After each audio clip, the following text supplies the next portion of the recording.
Hey guys, Jameson here, and as you're probably aware, mobile internet usage has been going way up over the past few years, over the past decade in fact. I've got some data I want to show you from Statista.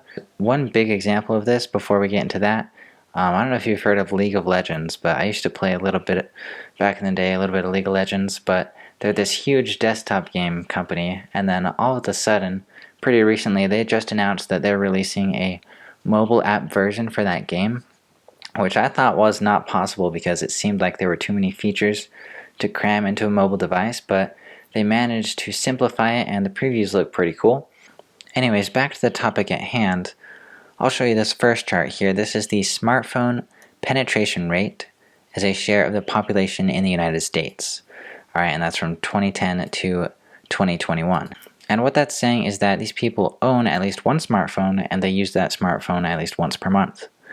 So in 2010, it was only at 20% of the population, but in 2019, it's at 71%, and it's going up even higher, projected by 2021 to go to 72%. So that's the vast majority of the population. 72% of people have a smartphone and then use it at least once per month.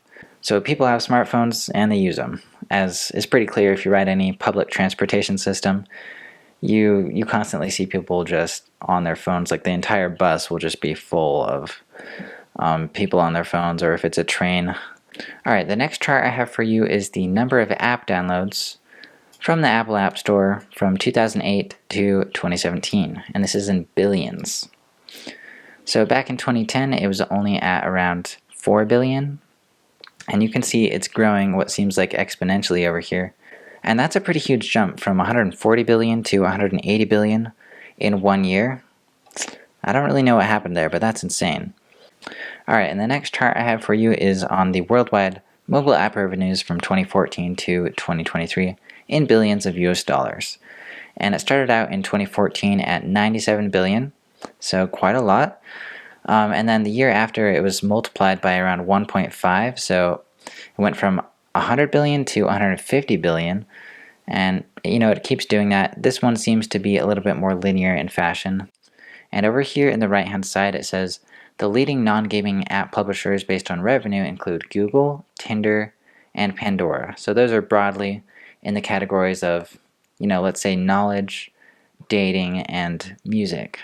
And this next chart is pretty interesting as well. It's the countries with the highest number of mobile app downloads from 2016 to 2018, and it's in billions. China last year was sitting at 89 billion app downloads, which is insane. It dwarfs the other countries. India is next up at 17 billion. By the way, this is Google Play, iOS App Store, and third-party Android apps combined in those figures. So as you can see, people love apps. They love downloading them. They love using their phones. I know I certainly love using my phone. It's a lot easier than using the computer. You don't have to think as much. Things are usually a lot more automatic.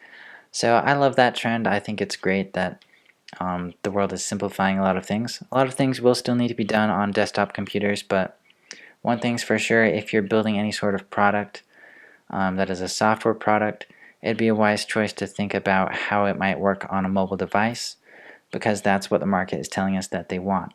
Guys, thanks for watching. My name is Jameson Saunders. If you like videos like this, remember to subscribe to my YouTube channel. And thanks for watching, and I'll see you in the next video.